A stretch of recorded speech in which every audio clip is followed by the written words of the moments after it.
Hi everyone, good morning.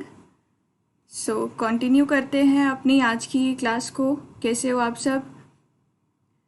हम लोग YouTube पर एनवायरमेंटल इंजीनियरिंग का प्रैक्टिस सेशंस मतलब कुछ प्रैक्टिस सेशंस हम लोगों ने कंडक्ट किए थे और आज हमारी 4th क्लास है जिसमें हम लोग आज भी एनवायरमेंटल इंजीनियरिंग के आगे कुछ क्वेश्चंस यहाँ पर प्रैक्टिस करने वाले हैं। ठीक है। और जो इससे पिछली हमारी क्लास थी उसमें हमारा जो मेन टॉपिक था क्वेश्चंस का वो था सेडिमेंटेशन, जो कि आपका वाटर ट्रीटमेंट। जब आप वाटर ट्रीटमेंट पढ़ते हो तो वहाँ पर एक प्रोसेस आती है, दैट इज़ योर सेडिमेंटेशन। ठीक है। तो आज की जो हमारी क्लास है, जो हम क्वेश्चंस डिस्कस करने वाले हैं, तो पहले कुछ सेडिमेंटेशन टॉपिक के ही क्वेश्चन, सेडिमेंटेशन टैंक में आपका एफिशिएंसी फाइंड आउट करना, सेटलिंग वेलोसिटी फाइंड आउट करना, सरफेस ओवरफ्लो रेट क्या होता है, ओवरफ्लो रेट क्या होता है, ये सब हमने लास्ट क्लास में जाना था, है ना। और कुछ एक क्वेश्चंस पहले हम लोग इस टॉपिक के आज की क्लास में करेंगे और जो क्वेश्चंस आपके गेट 2018-19 वो क्वेश्चंस भी आज हम देखने वाले हैं। ठीक है। हेलो अंकित, गुड मॉर्निंग। और इसके अलावा जो आप वाटर ट्रीटमेंट में पढ़ते हो, सेडिमेंटेशन विद कोएगुलेशन, तो कौन कौन से केमिकल्स ऐड करते हैं वो आपको यहाँ पर पता होना चाहिए। वहाँ से रिलेटेड बेसिकली आज की क्लास में हमारे जो क्वेश्चंस हम डिस्कस करने वाले हैं वो सारे आपके गेट के प्रीवियस ईयर क्वेश्चंस है। ठीक है। कोएगुलेंट्स पर, और आपका एक बहुत इंपॉर्टेंट यहाँ पर प्रोसेस आती है डिसइंफेक्शन। डिसइंफेक्शन में भी सबसे इंपॉर्टेंट हम पढ़ते हैं क्लोरीनेशन। तो अगर क्लोरीनेशन के न्यूमेरिकल्स आते हैं वो कैसे करने हैं वो भी आज की क्लास में यहाँ पर समझेंगे हम लोग। ठीक है। तो आई होप मैंने इससे पहले जितने भी क्वेश्चंस करवाए हैं एनवायरमेंटल इंजीनियरिंग की, इससे पिछली 3 क्लासेस में, वहाँ पर कोई डाउट तो नहीं आप लोगों को? उतने क्वेश्चंस बन गए थे आपके जो अभी तक हमने सॉल्व किए।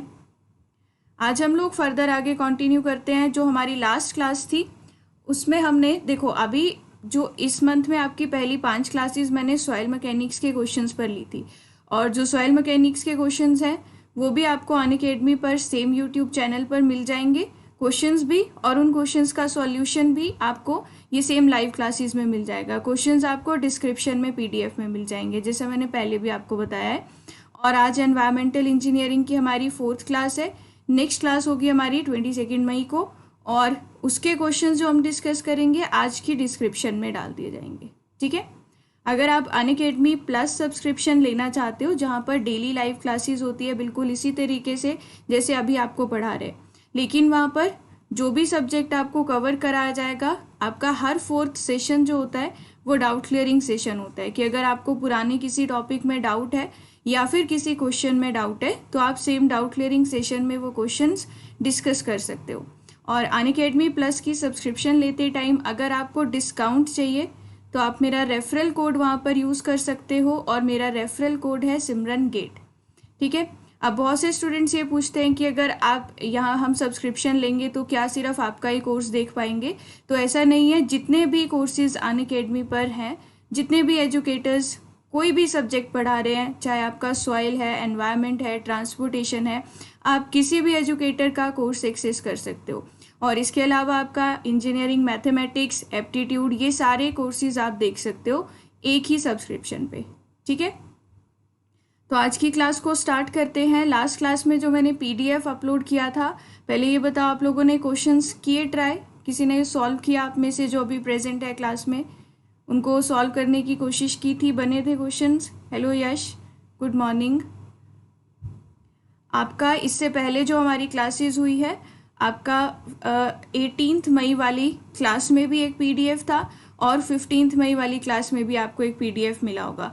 तो इन दोनों क्लासेस के, अभी 15 मई वाले के हमारे सारे क्वेश्चंस नहीं सॉल्व हुए थे, तो पहले मैं आपको क्वेश्चंस करवाऊंगी जो 15 मई की क्लास के PDF में मैंने अपलोड कर रखे हैं। ठीक है। हेलो अंकित, हाय पियाली। चलिए तो अभी क्लास को स्टार्ट करते हैं। फर्स्ट क्वेश्चन देखो, ये क्वेश्चन आई थिंक हमारा लास्ट क्लास में हम लोगों ने सॉल्व कर लिया था। Hello Praveen, good morning. A town has existing horizontal flow sedimentation tank with overflow rate of 17 meter cube per day per meter square. It is desirable to remove the particles having settling velocity 0.1 mm per second assuming the tank is ideal sedimentation, तो percentage of particle removal निकालना था। ये हो गया था हमारा last class में। Formula लिख देती हूँ, सॉल्यूशन आप लास्ट क्लास में देख लेना, है ना। तो एफिशिएंसी निकालने के लिए हमने क्या देखा था, एफिशिएंसी निकालनी है अगर तो settling velocity of observing particle. तो ऑब्जर्विंग पार्टिकल आप क्या देख रहे हो, 0.1 mm/सेकेंड की वेलोसिटी से जो पार्टिकल यहाँ पर चलेगा वो कितने % रिमूव होंगे वो हमें निकालना है। और सरफेस ओवरफ्लो रेट मतलब वो पार्टिकल्स जो पूरी तरीके से रिमूव हो जा रहे हैं सेडिमेंटेशन टैंक में, तो उनकी velocity capital VS multiply by 100। हाँ, इसका आंसर हमारा 50% आया था। और मैंने आपको क्या बताया था, ये VS कैसे निकालना है अगर क्वेश्चन में नहीं दे रखा है settling velocity of observing particle, तो हम लोग यहाँ पर स्टोक्स लॉ का यूज़ करेंगे, जो कि आज के क्वेश्चंस में हम करने वाले हैं। ठीक है, स्टोक्स लॉ क्या होता है, फॉर्मूला सभी को याद होना चाहिए स्टोक्स लॉ का, G/18 G-1 d²/ν। यहाँ से सेटलिंग वेलोसिटी निकालेंगे ऑब्जर्विंग पार्टिकल की अगर नहीं दिए। अब पहली बात ये भी ध्यान रखना, यहाँ पर क्वेश्चन में पूछ लेते हैं आपसे डायामीटर निकालो, कि अगर गिवन आपको एफिशिएंसी कुछ दे रखी है। ठीक है, मिनिमम डायामीटर ऑफ पार्टिकल कितना रिमूव होगा अगर efficiency of this tank is 100% या 90%, इसमें से कुछ भी वैल्यू दिए। हेलो प्रकाश, गुड मॉर्निंग, है ना। तो अब क्या करोगे उन तरह के क्वेश्चंस में, एफिशिएंसी आपको गिवन है, आपसे डायामीटर ऑफ पार्टिकल पूछा होगा, सरफेस ओवरफ्लो रेट दिया होगा। अगर सरफेस ओवरफ्लो रेट नहीं दिया है तो कैसे निकालते हैं ये भी हमने सीखा था, डिस्चार्ज अपॉन सरफेस एरिया करके, है ना। अगर सरफेस ओवरफ्लो रेट नहीं दिया है तो डिस्चार्ज अपॉन सरफेस एरिया करके। नेक्स्ट स्पेशल क्लास अब आपकी संडे को होगी, ठीक है, 11 to 12। मैं इन्फॉर्म कर दूंगी क्लास के लास्ट में भी। नेक्स्ट क्लास आपकी संडे को होगी, उसके नेक्स्ट ट्यूसडे को होगी, तो अभी इसका पूरा शेड्यूल आपको मैं बता दूंगी, है ना। पर नेक्स्ट आपका 11 to 12 होगा, और मैं नोटिफिकेशन आपको अनअकैडमी की ऐप पर भी आ जाएगी, शेयर कर दूंगी मैं, और साथ साथ में टेलीग्राम पर भी शेयर कर दूंगी। हाय अफरोज, गुड मॉर्निंग। नहीं, इस बार अभी नहीं हो रही है, नेक्स्ट मंथ ट्राई करूंगी कि आपकी जितनी भी स्पेशल क्लासेस मैं लूँगी ऑल्टरनेट डेज पर आपकी वो सारी स्पेशल क्लासेस होंगी। ठीक है, अच्छा आप देखो मैंने क्या कहा कि अगर आपसे डायामीटर ऑफ पार्टिकल्स पूछ ले, रिमूव कितना minimum diameter of particle remove होगा, तो आपको पता है इस VS की फॉर्मूला में ये D आ रहा है, D is the diameter of particle. New क्या होता है, काइनेमेटिक विस्कोसिटी। मुझे क्लास में जो लोग प्रेजेंट है बताओ, काइनेमेटिक और डायनेमिक विस्कोसिटी में क्या रिलेशन पढ़ा था हम लोगों ने। ये न्यू से रिप्रेजेंट कर रहे हैं काइनेमेटिक विस्कोसिटी, और म्यू से लिखते हैं हम लोग डायनेमिक विस्कोसिटी। इन दोनों के बीच क्या रिलेशन होता है, अगर मुझे काइनेमेटिक विस्कोसिटी लिखना है in the form of dynamic, nu is the kinematic viscosity which is the ratio of mu upon rho. ठीक है, kinematic viscosity is equals to dynamic viscosity divided by density. ध्यान रखना ये अभी आपके आगे क्वेश्चन में यूज होगा। G specific gravity of the particle होता है ना। Hello Suraj, good morning. हाँ, kinematic is equals to dynamic upon density. अच्छा, स्पेसिफिक ग्रेविटी टर्म आपने सॉइल में पढ़ी होगी। स्पेसिफिक ग्रेविटी किस किस का रेशियो होता है,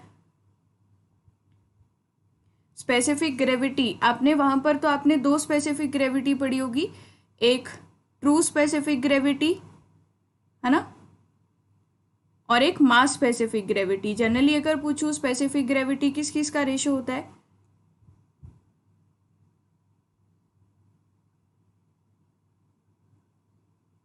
G is the ratio of rho S by rho W, density of solid to the density of water। अब अगर कोई क्वेश्चन आता है उसमें आपको ये सेटलिंग वेलोसिटी निकालनी है, उसमें उसने दे के नहीं रखी कि स्पेसिफिक ग्रेविटी कितनी है, तो आप कैसे निकालोगे, इस फॉर्मूला से। आपके पास अभी कोई ना कोई नोटबुक होगी, ये नोट डाउन कर लेना जितनी चीज़ें अभी बता रही हूँ, क्योंकि अभी आगे क्वेश्चन में ये सब कुछ हमने यूज़ करना है ना। तो G is equals to rho S by rho W या gamma S by gamma W। ठीक है, मटेरियल या फिर सॉलिड बिल्कुल ये बोल सकते हैं, और यूनिट वेट ऑफ वाटर या फ्लूइड। ठीक है, अच्छा ये हो गया। स्मॉल g की वैल्यू आपको पता है एक्सेलरेशन ड्यू टू ग्रेविटी होगा, बाकी d डायमीटर होगा। और सरफेस ओवरफ्लो रेट बता दिया Q upon surface area. Diameter पूछ लेता है, एफिशिएंसी दी है तो आप एफिशिएंसी गिवन होगी तो यहाँ से आप लिख सकते हो small V S is equals to efficiency into capital V S. अगर ये भी पता है, एफिशिएंसी भी पता है तो डायामीटर मिल जाएगा। ठीक है, अब आगे क्वेश्चन डिस्कस करते हैं आज की क्लास का। देखो फर्स्ट क्वेश्चन है, ये गेट 2003 का है और ध्यान रखनी है यूनिट्स कन्वर्जन। इजी क्वेश्चन है बिल्कुल। देखो क्या कहा है, an ideal horizontal flow settling basin is 3 metre deep. तो हम हाईलाइट कर लेते हैं जो जो चीज़ें हमें चाहिए होंगी। सरफेस एरिया आपको दे रखा है इस क्वेश्चन में 900 metre square. Water flow at the rate of 8000 metre cube per day. और क्या बोला है, टेम्परेचर दिया हुआ है। अब यहाँ देखो म्यू से रिप्रेजेंट किया है। म्यू आपका क्या है, डायनामिक विस्कोसिटी, और रो आपका है डेंसिटी जो कि 1000 kg पर मीटर क्यूब दी है। अब बोल रहे हैं स्टोक्स लॉ जो है वो हमारा वैलिड है। द प्रोपोर्शन या फिर percentage of spherical sand particles जिनका डायामीटर 0.01 mm होगा और स्पेसिफिक ग्रेविटी 2.65 होगी, that will be removed is, क्या पूछा हुआ है, proportion of particles removed in percentage. मतलब क्या पूछ रखा है हमसे, एफिशिएंसी। एफिशिएंसी आपसे पूछ रखी है यहाँ पर किन पार्टिकल्स की, जिन पार्टिकल्स का डाया 0.01 mm है, कि वो कितना % रिमूव होंगे। तो इस क्वेश्चन को पहले जितनी चीज़ें दे रखी है आप गिवन सब कुछ अपना नोटबुक पे नोट डाउन कर लो। Surface area, discharge Q 8000 metre cube per day, density, dynamic viscosity, सब कुछ नोट डाउन कर लो। फिर एक एक करके इसका एक एक स्टेप करते हैं। तो फर्स्ट स्टेप तो हमें ये पता है, एफिशिएंसी पूछी है। एफिशिएंसी किस किस का रेशो होता है, Vs upon capital Vs। Vs is the settling velocity of observing particle और capital Vs is surface overflow rate. अगर एफिशिएंसी निकालना है मल्टीप्लाई बाय 100 कर दोगे तो परसेंटेज में आ जाएगा। Vs निकालना है, Vs is your surface overflow rate जो किस किस का रेशो होता है, Q अपॉन सरफेस एरिया। ये पता है आप लोगों को। तो एक काम करते हैं, पहले डिनोमिनेटर वाली टर्म निकाल लेते हैं। Denominator Vs is equals to Q upon surface area. अब बताओ डिस्चार्ज हमें दिया हुआ है, water flow at the rate 8000 metre cube per day. Discharge दिया हुआ है 8000 metre cube per day divided by, बताओ सरफेस एरिया कितना लेंगे। सरफेस एरिया दिया हुआ है 900 मीटर स्क्वायर, 900 मीटर स्क्वायर। तो यहाँ से आपके पास क्या आ जाएगा, सरफेस ओवरफ्लो रेट। इसको कैलकुलेट करो, देखो कितना आ रहा है सरफेस ओवरफ्लो रेट।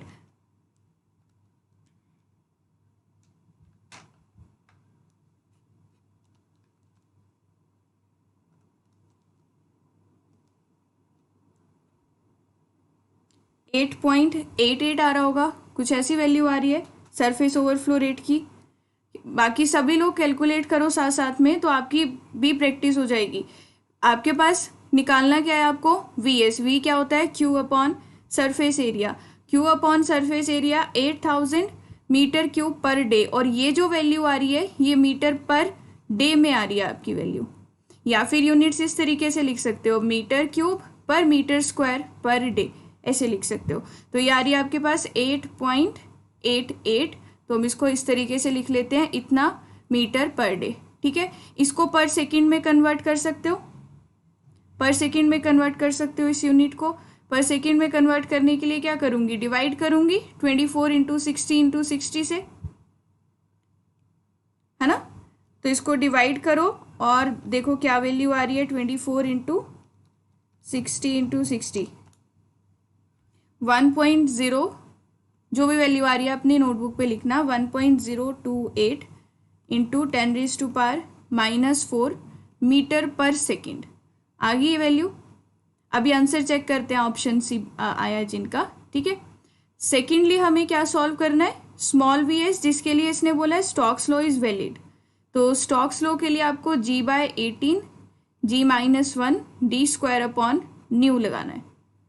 अब देखो यहाँ पर कि क्या बोला हुआ है इसने, यहाँ हमें काइनेमेटिक विस्कोसिटी नहीं दी है, डायनामिक विस्कोसिटी और डेंसिटी दिया हुआ है ना।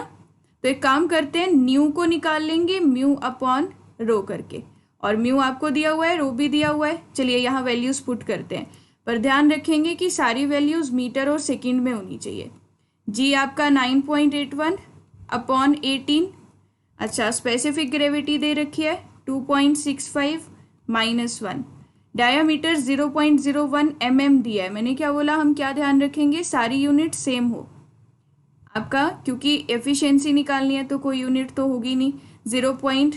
डायामीटर को क्या लिखोगे, 0.01 इंटू 10⁻³ मीटर्स में कन्वर्ट हो गया ना। ये mm में दिया था, इसको मीटर्स में कन्वर्ट किया, स्क्वायर डिवाइडेड बाय न्यू की जगह क्या लिखोगे, म्यू अपॉन रो। समझ आ रहा है, बताओ। Kinematic viscosities dynamic upon density. अच्छा, डायनेमिक कितनी दे रखी है आपकी, 10⁻³ 10⁻³ kg मीटर पर सेकेंड, ये दिए kg मीटर पर सेकेंड। और आपका ये आ जाएगा म्यू नीचे और डेंसिटी ऊपर आ जाएगी 1000 kg पर मीटर क्यूब, 1000 kg पर मीटर क्यूब। kg से kg कैंसिल हो गया। आप देख लो, आपकी यहाँ पर जितनी भी वैल्यूज हैं वो सारी मीटर पर सेकेंड में है ना। अब बताओ, यहाँ से आपके पास एक सेटलिंग वेलोसिटी आएगी जो मीटर पर सेकेंड में आ रही है, न्यूमिनेटर से जो वैल्यू आ रही है वो भी मीटर पर सेकेंड में। दोनों को डिवाइड कर दोगे, आपके पास एफिशिएंसी निकल के आ जाएगी। अब यहाँ से चेक करो कि यहाँ से इसको सॉल्व करके क्या वैल्यू आ रही है।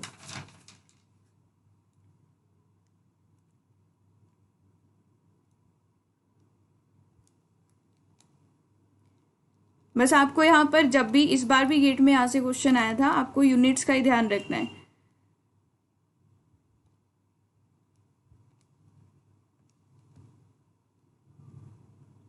$8.9925 और किसी ने निकाला आंसर, अभी बताओ। 8.9925 इंटू 10⁻⁻5 मीटर पर सेकेंड, यही वैल्यू आ रही है। अब देखो, आपने दो वेलोसिटीज निकाल ली। एक निकाली ऑब्जर्विंग पार्टिकल जिसका डायमीटर 0.01 mm है, उसको मीटर में कन्वर्ट करके वेलोसिटी, और दूसरा निकाला सरफेस ओवरफ्लो रेट। पूछा क्या था, एफिशिएंसी। तो एफिशिएंसी निकालने के लिए अब आपके पास दोनों यूनिट सेम है, तो small v upon capital V into 100 कर देते हैं। आपको स्मॉल v यहाँ पर पता है कितना है, अभी आपने निकाला 8.9925 8.9925 इंटू 10⁻⁻5 और डिवाइड 1.028, और यहाँ से आंसर देख लो, आपके पास एफिशिएंसी आ जाएगी इंटू 10⁻⁻4। दोनों ही मीटर पर सेकेंड में था तो दोनों कैंसिल हो जाएंगे, मल्टीप्लाई बाय 100। तो ये एफिशिएंसी आ जाएगी कि जो 0.01 mm साइज के पार्टिकल्स हैं वो कितना % रिमूव होंगे इस सेडिमेंटेशन टैंक में। तो देख लो क्या आ जाएगा आपके पास वैल्यू, कितनी एफिशिएंसी आ रही है यहाँ से।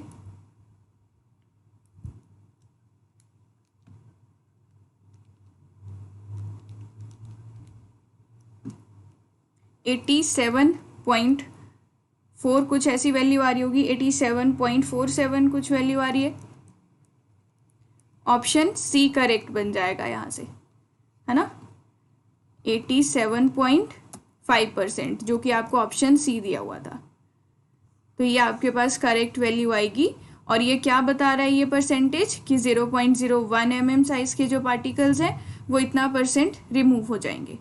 ठीक है, कोई डाउट इस क्वेश्चन में। हमने एक एक स्टेप देखना है और हर एक स्टेप में ध्यान रखना है यूनिट्स का। मीटर पर सेकेंड, ये डे से भी कन्वर्ट करा, यहाँ पर मीटर्स में था, ये मीटर्स में था, ये mm में है, इसको कन्वर्ट करना पड़ा। 9.81 लिख रहे हो, इसकी यूनिट मीटर सेकेंड में है। स्पेसिफिक ग्रेविटी कोई यूनिट नहीं है, बाकी सब कुछ हमारा एक ही यूनिट्स में।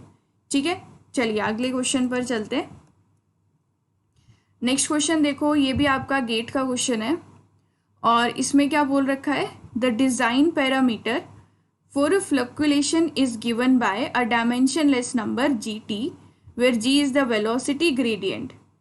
सब कुछ, सारी थ्योरी इन्होंने दे रखी है इस क्वेश्चन में जो आपको पता होनी चाहिए।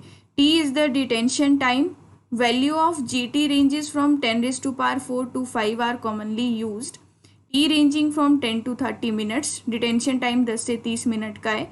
the most preferred combination of g and t to produce smaller and denser flow। अब ये वाला जो क्वेश्चन है आपका किस टॉपिक से है, कोएगुलेशन विद फ्लॉकुलेशन। अभी तक जो सेडिमेंटेशन हम पढ़ रहे थे पिछले केस में, सेडिमेंटेशन टैंक, वहाँ पर हमने कोई केमिकल नहीं डाला, अब हमने कोई केमिकल डाल दिया है। तो कोएगुलेंट्स जो आप ऐड कर रहे हो, कोएगुलेंट्स ही केमिकल है, कोएगुलेंट्स ही आपकी क्या है यहाँ पर, केमिकल। अब आपने क्या किया, कोई केमिकल ऐड कर दिया अपना इस वाटर सैंपल में, क्योंकि आप बहुत फाइन पार्टिकल्स जो थे उसको भी रिमूव करना चाहते थे। सो केमिकल को ऐड करने के बाद सबसे पहली प्रोसेस क्या होगी, इसकी मिक्सिंग, है ना। केमिकल वाटर में अच्छे से मिक्स हो जाना चाहिए। अब काम क्या है इस केमिकल का, केमिकल की वजह से यहाँ पर हमारे पास क्या बनेंगे, केमिकल अच्छे से मिक्स हो जाएगा। नेक्स्ट टैंक, अगली यूनिट में ये वाटर आपका जाएगा, जिसको हम क्लैरीफ्लोकुलेटर भी बोलते हैं। तो नेक्स्ट यूनिट में पानी जाएगा कुछ इस तरीके से, इसमें पेडल्स लगे होंगे 3, ठीक है। यहाँ से पानी मूव कर रहा है, मिक्स होके आ रहा है यहाँ से। अब आपका वाटर जिसमें कोएगुलेंट्स या फिर केमिकल्स अच्छे से मिक्स है। अब कोएगुलेंट्स का काम क्या है, फ्लॉक फॉर्म करना, ताकि जो बहुत छोटे साइज़ के पार्टिकल्स हैं वो इस फ्लॉक में आकर अटैच हो जाएंगे। अगर फ्लॉक्स बनते रहे इस तरीके से तो जो छोटे साइज़ के पार्टिकल्स हैं वो भी रिमूव हो जाएंगे, है ना। तो अब क्या है, यहाँ पर इन्होंने पूछा है कि मोस्ट प्रेफर्ड कॉम्बिनेशन की छोटे फ्लॉक बने और डेंस फ्लॉक बने। तो आप एक चीज़ देखो, सबसे पहले जो जी यहाँ पर डिनोट कर रहा है उसका एक्चुअल में हम इसको ये टेम्परल मीन वेलोसिटी ग्रेडियंट भी बोलते हैं, टेम्परल मीन वेलोसिटी ग्रेडियंट, जिसका मतलब क्या होता है कि जो आपका वाटर सैंपल था जिसमें आपने कोएगुलेंट को डाला था, कोई एक पार्टिकल ये दूसरा पार्टिकल, फर्स्ट पार्टिकल की वेलोसिटी v1 से वो मूव कर रहा है इस पानी में, सेकंड v2 से। तो वेलोसिटी ग्रेडियंट, जब भी आप ग्रेडियंट की बात करते हो तो डिवाइड किससे करते हो, डिस्टेंस से। तो यहाँ पर इन दोनों की वेलोसिटी का डिफरेंस और डिवाइड किससे कर दिया, इन दोनों के बीच का डिस्टेंस, ठीक है। ये टर्म होती है आपकी टेम्परल मीन वेलोसिटी ग्रेडियंट। अगर मैं आपसे पूछूं कि एक वाटर सैंपल में आप मिक्स कर रहे हो यहाँ पर कोएगुलेंट्स, ठीक है, कोएगुलेंट्स को फास्ट मिक्स कर रहे हो तो क्या होगा, बहुत ज़्यादा फास्ट करोगे तो v1 और v2 जो है इन दोनों के बीच डिफरेंस ज़्यादा होगा, दो पार्टिकल्स के बीच की वेलोसिटी का। इसका मतलब आप यहाँ से भी समझ सकते हो, एक टर्बुलेंट फ्लो और एक लेमिनार फ्लो। तो ज़्यादा अच्छी मिक्सिंग किस केस में होगी, टर्बुलेंट फ्लो में या लेमिनार फ्लो में। ऑब्वियस ही बात है, टर्बुलेंट फ्लो में ज़्यादा अच्छी मिक्सिंग होगी केमिकल्स की, है ना। अब इन्होंने फ्लॉक फॉर्म होने की बात करी है। जब पानी मिक्स होके यहाँ पर आएगा और ये पेडल्स रोटेट कर रहे हैं, मान लीजिए यहाँ पर फ्लॉक फॉर्म हुआ, ये पेडल जो है वो फास्ट रोटेट कर रहा था, ठीक है। अब ये फास्ट रोटेट कर रहा है और फ्लॉक यहाँ पर धीरे धीरे फॉर्म हो रहे हैं, फ्लॉक बना। अगर ये तेज़ी से घूम रहा है तो जो फ्लॉक बना होगा वो टूट जाएगा, है ना। अगर ये बहुत फास्ट घूम रहा होगा तो एक बड़ा फ्लॉक जो फॉर्म हुआ भी है कुछ टाइम में यहाँ पर, वो आपका ब्रेक हो जाएगा फिर से छोटे में, फिर से ये बड़ा होगा और फिर आपका धीरे धीरे जिसके पास छोटे पार्टिकल्स आके अटैच हो रहे हैं, ये फास्ट घूम रहा है तो फिर से वो बड़ा साइज इसका होने नहीं देगा, वो फिर से छोटे साइज में टूट जाएगा। ऐसा होगा कि नहीं। इसका मतलब कि अगर ज़्यादा हाई स्पीड से आप इसको घुमा रहे हो, जो ये पेडल्स है, तो आपका फ्लॉक तो जल्दी फॉर्म हो जाएगा कि नहीं। जल्दी घूम रहा है, टाइम उसको कम लगेगा घूमने में, और जो फ्लॉक होगा वो कैसा होगा, वो तो टूटता जाएगा, क्योंकि वो टूट रहा है तो वो छोटे साइज का है, और छोटे साइज का फ्लॉक जो होगा वो ज़्यादा डेंस होगा, है ना। अगर आप इसको फास्ट रोटेट कर रहे हो तो जल्दी फ्लॉक बन रहा है, और जल्दी बनने की वजह से क्या हो रहा है, वो फास्ट रोटेशन इसकी चली हुई है। ये जो आपका पेडल है अगर ये फास्ट रोटेट करी जा रहा है, बड़ा बनने से उसको और ज़्यादा साइज इंक्रीज नहीं हो रहा, वो उसका साइज तोड़ दे रहा है। और अगर मैं दूसरा केस कंसीडर करूँ कि अगर ये पेडल स्लो रोटेट कर रहा है मान लीजिए, और यहाँ से वाटर सैंपल इसमें एंटर हुआ, अगर ये स्लो घूम रहा है तो क्या होगा, यहाँ पर फ्लॉक जो फॉर्म हुआ है वो टूटेगा नहीं, है ना। फ्लॉक जो फॉर्म होगा वो आपका ब्रेक नहीं करेगा, जैसा कि पिछले केस में कर रहा था। अगर वो ब्रेक नहीं कर रहा तो उसका साइज कैसा होगा, बड़ा, है ना। तो फ्लॉक का साइज कैसा होगा, बड़ा होगा, और बड़े साइज का फ्लॉक है तो वो लाइटर होगा। और अगर ये स्लोली रोटेट कर रहा है तो फ्लॉक बड़ा फॉर्म होने में टाइम ज़्यादा लगेगा। बताओ, ये 3 चीज़ें समझ में आई। Hello Shashwat, good morning. बताओ, मैंने आपको क्या बोला, अगर हाई स्पीड से, temporal mean velocity gradient G, ज़्यादा स्पीड से रोटेट कर रहा है तो फ्लॉक फॉर्म होने में टाइम कम लग रहा है, और अगर टाइम कम लग रहा है तो क्या हो रहा है, स्पीड ज़्यादा होने की वजह से वो फ्लॉक जो बड़ा था वो टूट जा रहा है। टूट जा रहा है तो वो साइज़, किस साइज़ के फ्लॉक्स मिलेंगे हमें, छोटे साइज़ के फ्लॉक मिलेंगे, और जो छोटे साइज़ का फ्लॉक होगा वो आपका डेंसर होगा, है ना। और अगर ये पूरा याद रखना है जो मैं 2 लाइन्स में लिख रही हूँ, और अगर जी की वैल्यू हमारी कम है, फ्लॉक्स फॉर्म होने में टाइम ज़्यादा लगेगा, बड़े साइज़ के फ्लॉक होंगे क्योंकि वो अब यहाँ पर ब्रेक नहीं हो रहे हैं, और हम बोल सकते हैं कि ये लाइटर फ्लॉक होंगे। बताओ सभी लोग जो कमेंट सेक्शन में जो भी प्रेजेंट है, ये चीज़ समझ में आई? ये 2 लाइन्स ध्यान रखनी है। अब क्वेश्चन में देखो इसने क्या पूछा था, तो क्वेश्चन में इसने बोला था the most preferred combination of G and T to produce smaller and denser floc. छोटे फ्लॉक और डेंस, क्या देखा हमने, छोटे फ्लॉक और डेंस कब बन रहे हैं, जब जी की वैल्यू ज़्यादा है, टी की वैल्यू कम है, तो स्मॉलर साइज के फ्लॉक बन रहे हैं और डेंसर बन रहे हैं। तो यहाँ पर जी ज़्यादा होगा और टी कम होगा, तो कौन सा आंसर करेक्ट होना चाहिए, large G value with short T. ठीक है, अगर जी ज़्यादा है टी कम है तो कैसे फ्लॉक बन रहे हैं, स्मॉल साइज के डेंसर फ्लॉक। अगर इसी क्वेश्चन में मैं आपका यहाँ पर इसी क्वेश्चन में ये पूछ लेती कि मोस्ट प्रेफर्ड कॉम्बिनेशन कि आपके लाइटर फ्लॉक बने और बिग साइज के हो, तो बताओ आप यहाँ पर कौन सा स्टेटमेंट करेक्ट बोलते हैं इन चारों में से। अभी तो इसने स्मॉल और डेंसर बोला है, उसके हिसाब से बिल्कुल ऑप्शन ए करेक्ट हो गया। अगर मैं आपसे क्वेश्चन पूछ रही हूँ लाइटर फ्लॉक बने और बड़े साइज के हों, तो वो फ्लॉक्स जो फॉर्म होंगे उसके लिए सबसे ज़्यादा प्रेफर्ड कॉम्बिनेशन जी और टी के बीच में क्या होगा। तो ज़रूरी नहीं है कि आपसे यही कॉम्बिनेशन दोनों में से कोई भी पूछ सकते हैं। तो मतलब स्मॉल जी वैल्यू और लॉन्ग टी, टाइम ज़्यादा लगेगा और ज़्यादा टाइम देना पड़ेगा फ्लॉक को फॉर्म होने में, और जी की वैल्यू कम होगी, तब वो टूटेगा नहीं। ठीक है, चलिए, तो ये हो गया आपका यहाँ से small G value with long T, है ना।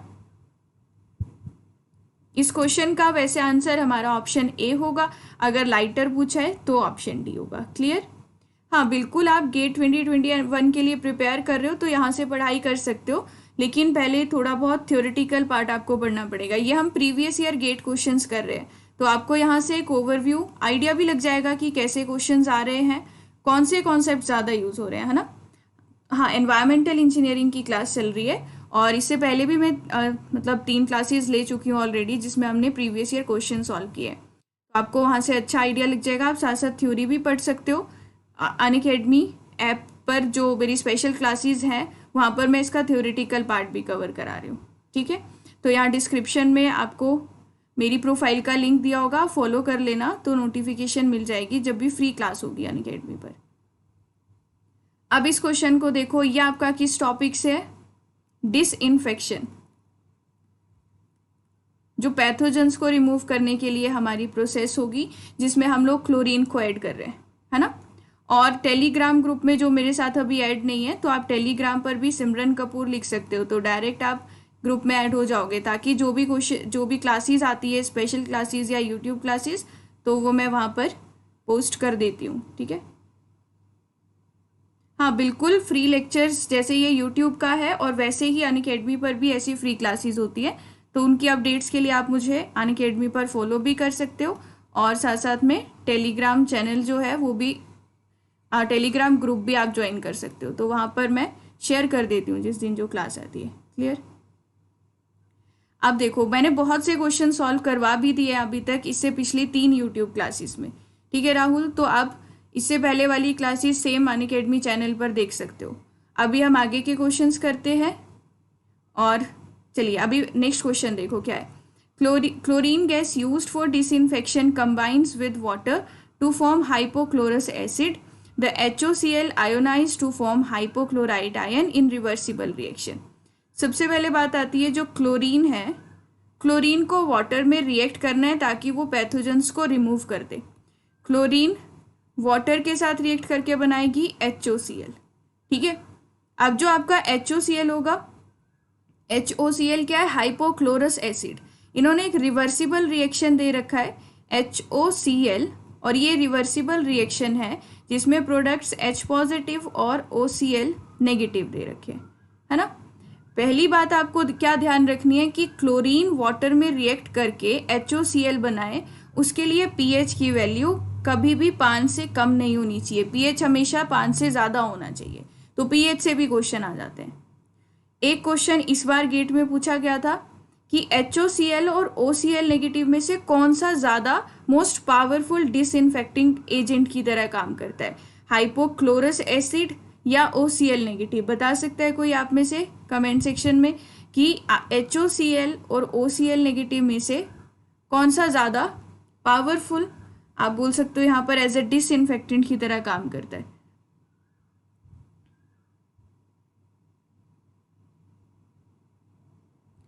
आप वहाँ पर सर्च करना टेलीग्राम पर ना, नहीं तो आप मुझे अनअकैडमी पर फॉलो कर लेना, वहाँ पर भी मैं यूट्यूब क्लास का भी लिंक मैंने आज शेयर किया था, वैसे स्पेशल क्लास का भी लिंक शेयर कर दूंगी, है ना। अगर वहाँ नाम से भी शेयर कर मतलब सर्च कर लोगे तो ग्रुप में डायरेक्ट ही ऐड हो जाओगे।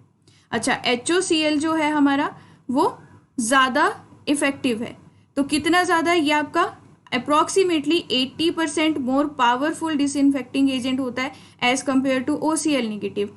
अगर ये जो रिएक्शन है ये आपका रिवर्सिबल रिएक्शन है, तो आप क्या चाहोगे कि आपका ये रिएक्शन इस तरफ को प्रोसीड करे, है ना, बैकवर्ड प्रोसीड करे। तो यहाँ पर भी कुछ pH वैल्यूज होती है, तो pH वैल्यू आपकी 7 से कम होगी अगर, तो आपका ये रिएक्शन बैकवर्ड डायरेक्शन में प्रोसीड करेगा, और अगर pH वैल्यू ग्रेटर देन 7 होगी तो फॉरवर्ड रहेगा। तो आप क्या देख रहे हो, सबसे ज़्यादा इफेक्टिव रेंज pH की क्या है, 5 to 7, है ना। यहाँ से मुझे एक चीज़ पता लग रही है, क्योंकि HOCl ज़्यादा पावरफुल डिसइंफेक्टिंग एजेंट होगा, तो हम चाहेंगे कि हमारा ये जो रिएक्शन है ये बैकवर्ड डायरेक्शन में प्रोसीड करे। और बैकवर्ड डायरेक्शन में प्रोसीड कब करेगा, जब वाटर का pH 7 से कम होगा। तो सबसे इफेक्टिव रेंज है 5 to 7। तो इस क्वेश्चन को करने के दो मेथड थे। एक तो इसने क्या लिखा है, अच्छा, रिएक्शन रेट कांस्टेंट दिया हुआ है, सम ऑफ HOCl और OCl negative is known as free chlorine, जो कि एक ऑब्जेक्टिव क्वेश्चन भी बन जाता है आपका। Sum of HOCl plus OCl is known as free chlorine, ठीक है, ये इसने दे रखा है, और ये ऑब्जेक्टिव क्वेश्चन भी बन जाता है कि इनका सम को हम क्या बोलते हैं। The 90% fraction of HOCl in the free chlorine residue is available at the pH value. इसने बोला 90% HOCl प्रेजेंट होगा, लेकिन किस pH वैल्यू पे। आपको पता है कि HOCl ज़्यादा पावरफुल आपका यहाँ पर डिसइंफेक्टिंग एजेंट है, और ये 90% अवेलेबल है, इसका मतलब pH रेंज 5 से 7 के बीच में होगी, है ना। तो 5 to 7 के बीच में यहाँ पर एक ही रेंज दे रखी है 6.6। तो एक तो मैं इस तरीके से कर सकती थी क्वेश्चन, लेकिन अगर इसी सेम क्वेश्चन में आपको ऑप्शन 6.6 के साथ ऑप्शन सी में यहाँ पर दिया होता 6.3, तो भी हमें सॉल्व करना आना चाहिए, है ना। तब हम आप यहाँ से आइडिया नहीं लगा सकते कि 6.3 एक्चुअल में pH होगा या 6.6 होगा, तब मुझे चेक करना पड़ेगा इन दोनों वैल्यूज़ के बीच। और वो कैसे करेंगे, अब देखो आपके पास ये रिएक्शन लिखा हुआ है HOCl और एक सेकेंड, ये रिएक्शन लिख लेते हैं जो हमें क्वेश्चन में दे रखा है, जो reversible reaction H positive plus OCl negative ये दिया हुआ है, और एक रिएक्शन रेट कांस्टेंट K की वैल्यू दी है 2.7 इंटू 10⁻⁻8 एट 20 डिग्री सेल्सियस। अच्छा, ये रेट कांस्टेंट की वैल्यू आपने +1 2 में केमिस्ट्री में भी लिखी होगी। रेट कांस्टेंट क्या होता है, ये आपका क्या है, रिएक्टेंट, और ये क्या है, प्रोडक्ट, ऐसे ही है। तो जब हम रेट कांस्टेंट लिखते हैं, जो आपका प्रोडक्ट है उनका प्रोडक्ट H पॉजिटिव और OCl नेगेटिव डिवाइडेड बाय जो आपके रिएक्टेंट्स है उसका प्रोडक्ट लिखते हैं। बताओ, अगर ये नहीं पता है तो आपको पता होना चाहिए, जो आपका रेट कांस्टेंट है उसकी वैल्यू किसके बराबर होती है, प्रोडक्ट्स ऑफ द ये आपका K जो होगा आपका क्या होगा, H पॉजिटिव और OCl negative divided by HOCl, ठीक है। अब बात आती है कि ठीक है, अगर मुझे pH निकालना है तो pH की वैल्यू को कैसे निकालते हो आप, pH के लिए आपको H पॉजिटिव चाहिए होगा, तो इसका मतलब अगर मैं जो आपके पास ये रेट कांस्टेंट वाला फॉर्मूला लिख दिया है हमने, अगर यहाँ से आप H पॉजिटिव निकाल लेते हो तो pH सीधा निकल जाएगा minus log of concentration of H positive ion. तो H पॉजिटिव तब निकलेगी अगर OCl और HOCl के बारे में कुछ पता होगा। क्या इन्होंने HOCl और OCl के बारे में दिया है कुछ? बिल्कुल दिया है। आपको ये पता है कि OCl नेगेटिव प्लस HOCl, इसको हम फ्री क्लोरीन बोलते हैं। और ये इसने लिखा है कि 90% फ्रैक्शन ऑफ HOCl। अब देखो ये दोनों अगर टोटल फ्री क्लोरीन है, अगर 90% HOCl है तो OCl कितना होगा? ये दोनों मिलकर फ्री क्लोरीन बन जा रहे हैं, तो मतलब टोटल इज 100%। HOCl अगर टोटल में से 90% है तो OCl नेगेटिव कितना होगा? 10%। बताओ, इसने खुद बोला हुआ है कि इन दोनों का sum is known as free chlorine, और अगर ये 90% है, ये 10%, तो यहाँ पर पुट कर दो HOCl की वैल्यू, ये 90% है, OCl की वैल्यू आपकी 10% है। तो K is equals to, K की वैल्यू हम यहाँ पर पुट ही कर देते हैं डायरेक्ट, जो आपको दे के रखी है। तो K की वैल्यू हमें कितनी दी है? 2.7 into 10⁻⁻8। 2.7 into 10⁻⁻8 is equals to H positive OCl negative ion की कॉन्सेंट्रेशन क्या बोला मैंने? OCl 10% है, ठीक है। 10% या x भी लगा सकते हो क्योंकि आपको कॉन्सेंट्रेशन नहीं पता, आपको परसेंटेज पता है, तो 10x लिख सकते हो। HOCl 90% है, 90x लिख सकते हो। ये फिर भी कैंसिल हो जाएगा, बचेगा यहाँ पर डिनोमिनेटर में 9। यहाँ से निकल जाएगा H पॉजिटिव, क्या आएगा? 2.7 इंटू 10⁻⁻8 इंटू 9। यहाँ से H पॉजिटिव आयन की कॉन्सेंट्रेशन जो निकलेगी उसको यहाँ पुट करो और बताओ एग्जैक्ट pH वैल्यू कितनी आ रही है आपकी। देखो 2.7 इंटू 10⁻⁻8 इंटू 9 जब आप करते हो तो H पॉजिटिव की कॉन्सेंट्रेशन मिलती है 2.43 इंटू 10⁻⁻7 मोल्स पर लीटर। ये आपको H पॉजिटिव आयन की कॉन्सेंट्रेशन मिल गई, ठीक है। अब ये वैल्यू यहाँ पर पुट कर देते हैं, तो आपके पास बताना ज़रा क्या आंसर आ रहा है। हाँ, 6.614। तो यहाँ से pH वैल्यू मिल जा रही है मुझे 6.614। और किसी ने सॉल्व किया? अगर ऐसा ही क्वेश्चन हमारे पास आ जाता तो आप इस तरीके से भी सोल्व कर सकते हो। आपको पता होना चाहिए कि जो रेट कांस्टेंट है इसका मतलब क्या है। रेट कांस्टेंट किस किस का रेशियो है? प्रोडक्ट्स ऑफ द प्रोडक्ट, और डिनोमिनेटर में क्या आएगा? Product of reactant. और उस तरीके से सॉल्व किया। HOCl 90% है, OCl 10 है, और ये 10 ही रहेगा क्योंकि टोटल फ्री क्लोरीन बन गया। H पॉजिटिव यहाँ पुट करा और pH 6.614। क्लियर है? बताओ सभी को, कोई डाउट इस क्वेश्चन में? हाँ, अब वहाँ पर आपको नोटिफिकेशन मिल जाएगी जब भी फ्री क्लास आएगी अनअकैडमी पर, और यूट्यूब वाली भी क्लास का लिंक मिल जाएगा, ठीक है। तो इस क्वेश्चन का आंसर क्या होगा? फाइनली 6.6 ही होगा, तो 3 नहीं होगा यहाँ पर। बताओ कोई डाउट इस क्वेश्चन में किसी को? आ गया समझ? अगर कभी और भी ऐसा कोई क्वेश्चन आए तो इन दोनों का सम फ्री क्लोरीन होता है, और अगर इस फॉर्म में उसने कोई टर्म दी है तो आपने इस तरीके से इसको सॉल्व करना है, ठीक है। चले अपने नेक्स्ट क्वेश्चन पे।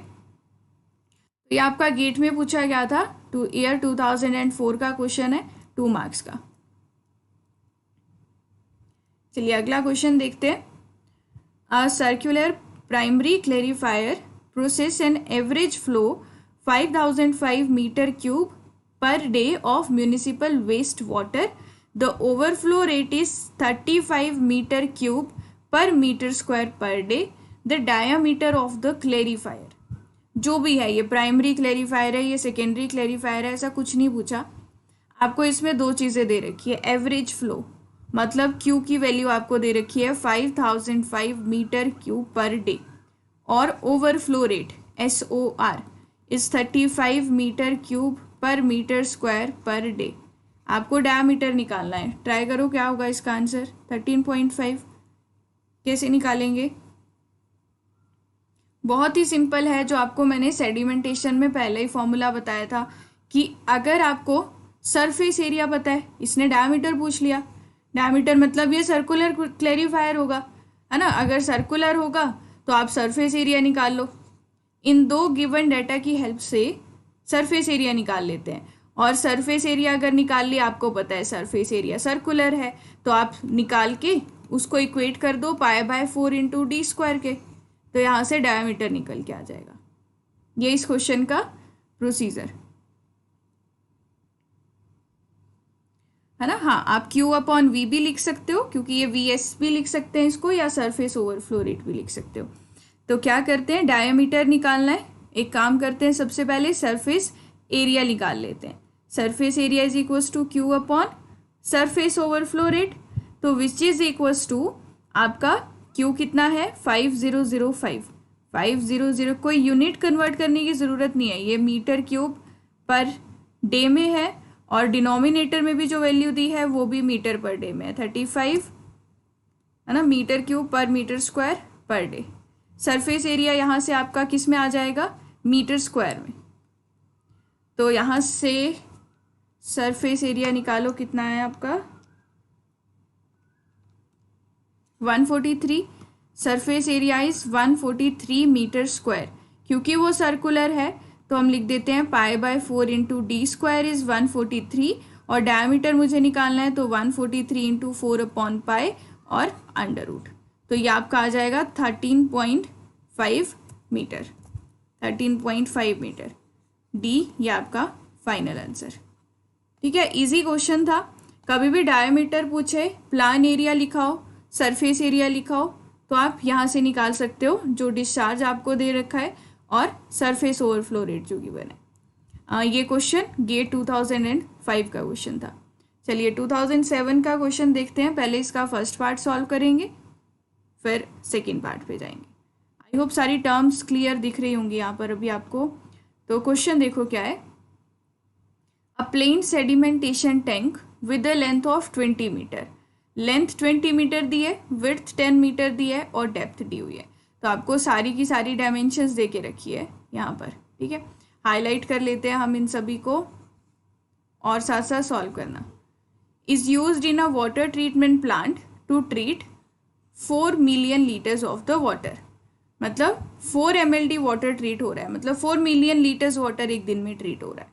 और dynamic viscosity of the water given है 1.002 इंटू 10⁻³ डेंसिटी ऑफ वाटर दे रखा है 998.2 kg पर मीटर क्यूब, और average specific gravity of particle भी गिवन है। पहले फर्स्ट पार्ट देखो क्या पूछा है। फर्स्ट पार्ट में बोला है what is the surface overflow rate in the sedimentation tank, जो भी हमने पिछले क्वेश्चन में निकाला। सरफेस ओवरफ्लो रेट, तो आपने एक ही फॉर्मूला भी बार बार यूज हो रहा है। Surface overflow rate is equals to Q/ surface area. पिछले में सरफेस एरिया बोला था, तो लास्ट में हमने सरफेस एरिया कैसे निकाला, लास्ट में surface area is equals to Q/SOR करके निकाल लिया। तो सरफेस ओवरफ्लो रेट कैसे निकाल लोगे, जो आपको Q यहाँ पर दिया हुआ है 4 मिलियन लीटर्स पर डे।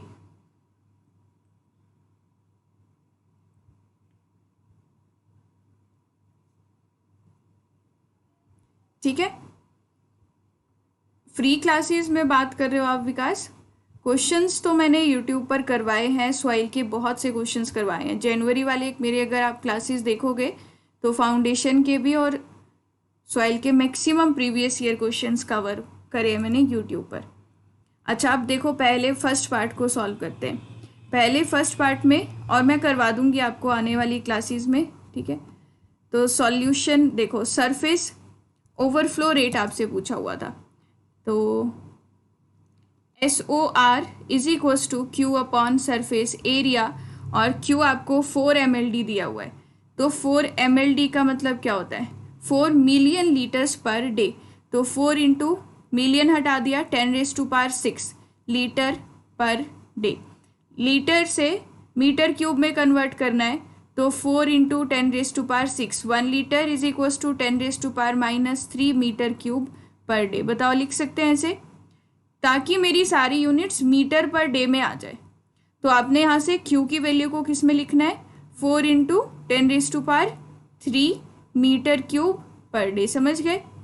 तो पहले मैंने यूनिट को सिंपल बना लिया। सरफेस एरिया देखोगे तो किसको ले लेंगे सरफेस एरिया में, सरफेस एरिया में कभी भी डेप्थ कंसीडर नहीं होगी, इसमें आपका लेंथ ऑफ टैंक और width of tank, length 20, width 10, 20 into 10। यहाँ से आ जाएगा आपके पास सरफेस ओवरफ्लो रेट, और वो आ जाएगा आपका 20 मीटर पर डे, या इसको लिख सकते हो 20 metre cube per metre square per day. ठीक है, फर्स्ट पार्ट सभी ने सॉल्व कर लिया, तो फर्स्ट पार्ट का ऑप्शन ए जो होगा वो हमारा यहाँ करेक्ट आंसर होगा। क्लियर सभी को?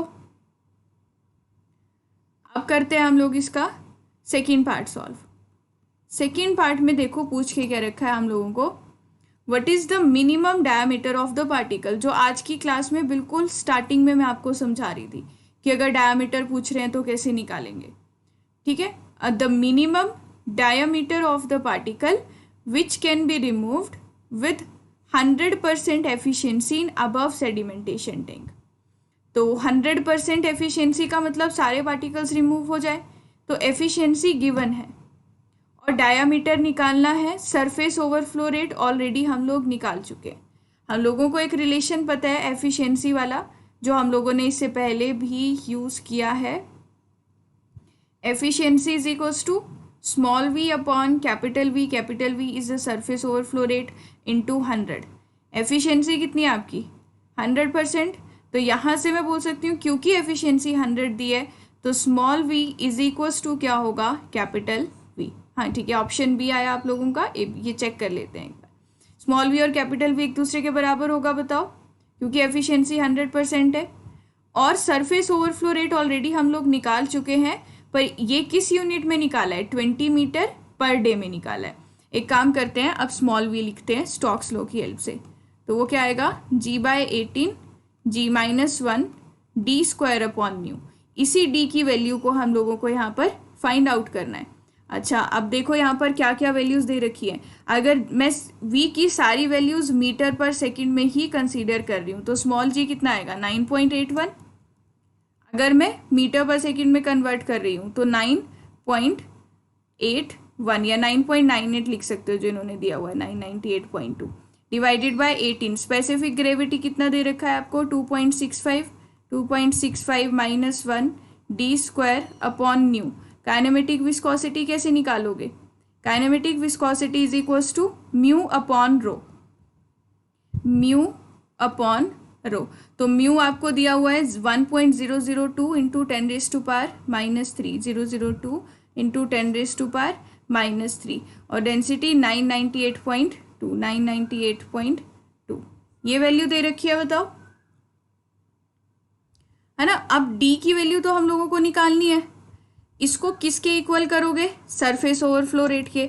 लेकिन सरफेस ओवरफ्लो रेट आपने किस यूनिट में निकाला है, 20 मीटर पर डे में निकाला है, तो इसको 20 मीटर पर सेकेंड में कन्वर्ट कर लोगे। कैसे कन्वर्ट करोगे, 20 डिवाइडेड बाय आपका 24 इंटू 60, तो ये भी सेकेंड्स में कन्वर्ट होगी सारी वैल्यूज़, ये भी मीटर सेकेंड में कन्वर्ट होगी। यहाँ से पूरा आप इसको सॉल्व करो, दूसरी तरफ लेकर जाओ टर्म्स को, और डायमीटर यहाँ से आएगा कितना आ रहा है 16 इंटू 10⁻³ हाँ यही वैल्यू आएगी एग्जैक्ट, है ना।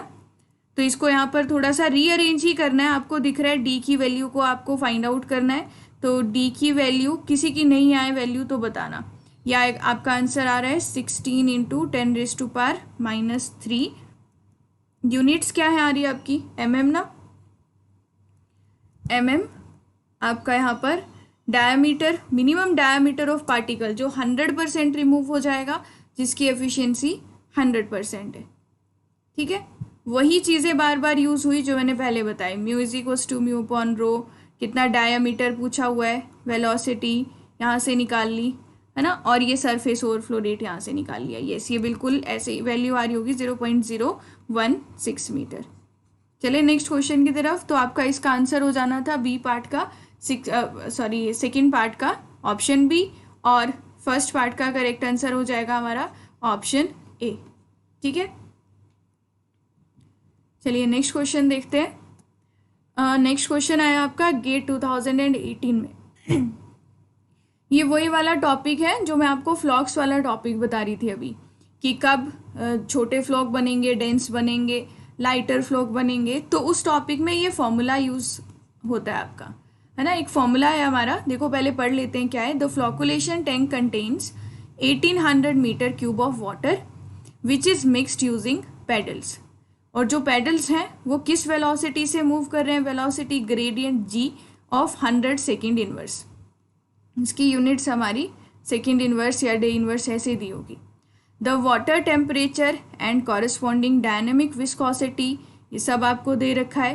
पूछा क्या हुआ है, the theoretical power require to achieve the stated value of G in kilowatts.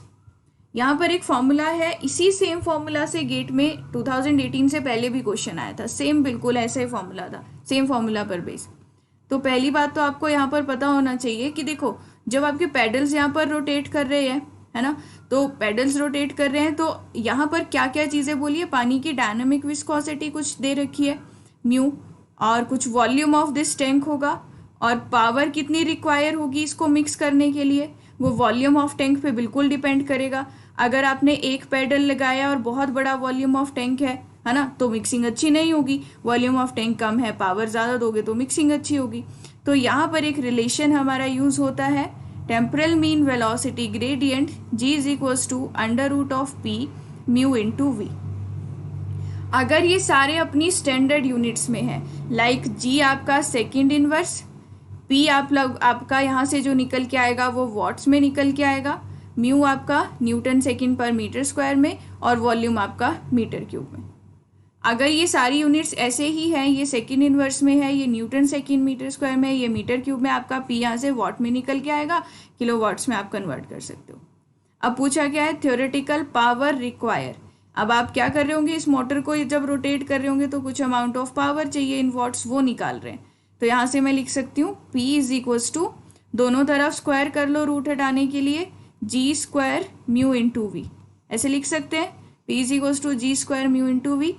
तो अब हमें सारी वैल्यूज़ दे रखी है, तो देखो म्यू हमें दिया हुआ है 0.798, वॉल्यूम टैंक का 1800, और जी आपको 100 सेकेंड इनवर्स स्क्वायर आ जाएगा। यहाँ से पी की वैल्यू जो आई वो आई 14364, यही आ रही है। Hello Amit, good afternoon. 14364 newton metre per second. लेकिन अब बात आती है, क्योंकि ये मीटर स्क्वायर था, यहाँ एक मीटर बचा, ठीक है, यहाँ सेकेंड स्क्वायर इनवर्स स्क्वायर था, यहाँ एक सेकेंड था, तो ये यूनिट्स बच गई। तो न्यूटन मीटर पर सेकेंड क्या किसके बराबर होता है, वॉट के बराबर, 1 वॉट के बराबर। तो आपको इसको कन्वर्ट किस में करना है, वैसे हमारा ये आंसर है, लेकिन आपसे ब्रैकेट में बोला हुआ है up to 2 decimal places kilo watts में निकालना है। तो up to 2 decimal places kilo watts में निकालना है, तो आप क्या करोगे, डिवाइडेड बाय इसको 1000 से, और आपके पास वैल्यू आ जाएगी P is equals to 14.36 kilowatt. पर मैंने क्लास शेयर की थी अमित, टेलीग्राम पर भी शेयर किया था, और अनअकैडमी ऐप पर भी आपको शायद नोटिफिकेशन वहाँ भी आई होगी, मैंने दोनों जगह शेयर किया था आज की क्लास का लिंक। और आपको वैसे भी मैंने बताया है कि ऑल्टरनेटिव डेज में क्लासेस होती हैं यूट्यूब पर, मंडे वेडनेसडे और फ्राइडे, अगर नहीं भी नोटिफिकेशन आता है 11:30 to 12:30, है ना।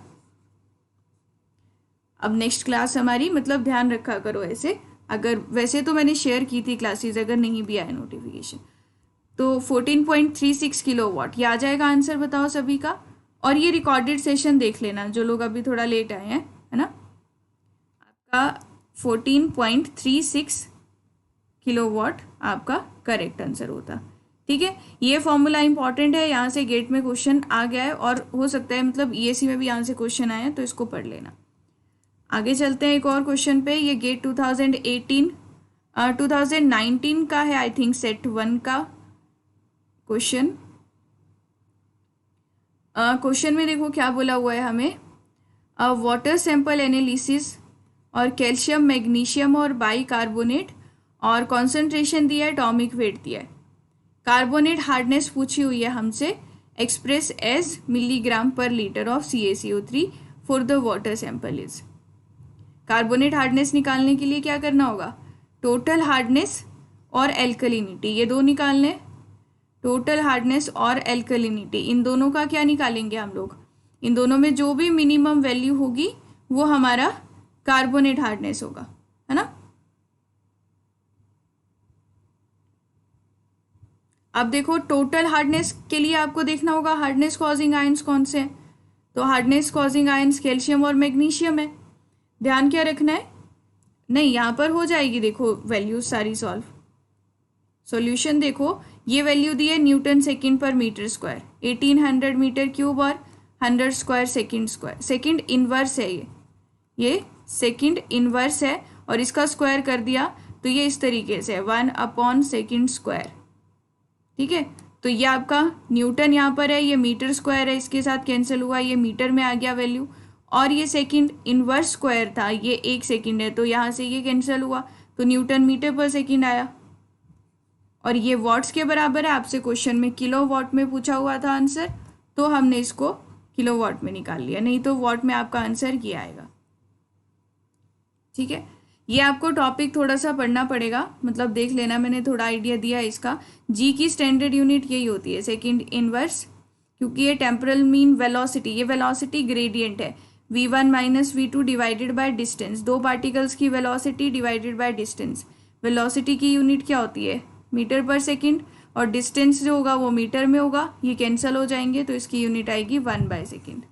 ठीक है, क्वेश्चन में क्या है, टोटल हार्डनेस और alkalinity, hardness causing ions calcium और मैग्नीशियम। तो एक काम करते हैं, पहले टोटल हार्डनेस निकाल लेते हैं।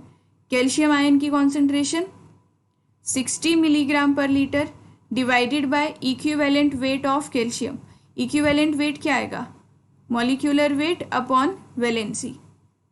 तो कैल्शियम का एटॉमिक वेट इन्होंने दे रखा है 40 डिवाइडेड बाय वैलेंसी इज 2, तो ये आ जाएगा 20, प्लस मैग्नीशियम आयन की कॉन्सेंट्रेशन 30 मिलीग्राम पर लीटर डिवाइडेड बाय, अब मैग्नीशियम का इक्विवेलेंट वेट कितना लोगे इस क्वेश्चन में, एक बार पहले भी बोला था आपको कि जो भी एटॉमिक वेट दिया हो उसको यूज करना है, 24 लेकर सॉल्व नहीं करना था इस क्वेश्चन को, मेनली ये चीज ध्यान रखनी थी। तो आपका अगर यहाँ पर निकाले हम लोग equivalent weight, atomic weight upon valency, तो 24.31 डिवाइडेड बाय 2, यहाँ से आएगा आपके पास अब इक्विवेलेंट वेट ऑफ मैग्नीशियम, तो 24.31 डिवाइडेड बाय 2, ये आ जाएगा आपका 12.155। ठीक है, तो टोटल हार्डनेस निकालनी है, मल्टीप्लाई बाय 50, एक्सप्रेस करना है इन मिलीग्राम पर लीटर एज CaCO3। तो एक आंसर आपको यहाँ से सॉल्व करके मिल जाएगा टोटल हार्डनेस का। और एल्कलिनिटी निकालनी है, एल्कलिनिटी कॉजिंग आयन देख लो, एल्कलिनिटी कॉजिंग आयन सिर्फ बाइकार्बोनेट है, उसकी कॉन्सेंट्रेशन हमें दे रखी है 400 डिवाइडेड बाय वैलेंसी 1 होती है, एटॉमिक वेट 61, तो यही इसका आपका इक्विवेलेंट वेट भी 61 है, मल्टीप्लाई बाय 50, तो ये आ रहा है 400 डिवाइडेड बाय 61 इंटू 50, ये आपके पास आ रहा है 327.86। और टोटल हार्डनेस को सॉल्व करके क्या आ रहा है 273.4।